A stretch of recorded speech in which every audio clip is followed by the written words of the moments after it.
নবী করিম সাল্লাল্লাহু আলাইহি ওয়াসাল্লামকে কটূক্তি করে বাংলাদেশের পুলিশের চাকরি করলে আমরা আঙ্গুল চুষবো নাকি?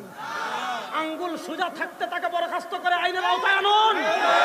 মানে বাংলাদেশের ইমানি মুসলমান যখন আঙ্গুলকে বাঁকা করতে বাধ্য হবে, তাসলিমা নাসরিনের মতো এই দেশ ছেড়ে পালাতে বাধ্য হবে ইনশাআল্লাহ, ইনশাআল্লাহ।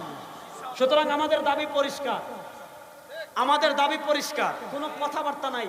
রাসূলুল্লাহ সাল্লাল্লাহু আলাইহি ওয়াসাল্লামের ইজ্জতের প্রশ্নে আমরা আমাদের বাপ ত্যাগ করতে প্রস্তুত আছি ইনশাআল্লাহ। রাসূলুল্লাহ সাল্লাল্লাহু আলাইহি ওয়াসাল্লামের ইজ্জতের প্রশ্নে আমরা আমাদের পীর ছাড়তে প্রস্তুত আছি ইনশাআল্লাহ। রাসূলুল্লাহ সাল্লাল্লাহু আলাইহি ওয়াসাল্লামের ইজ্জতের প্রশ্নে আমরা আমাদের সন্তানদেরকে ত্যাগ করতে প্রস্তুত আছি ইনশাআল্লাহ।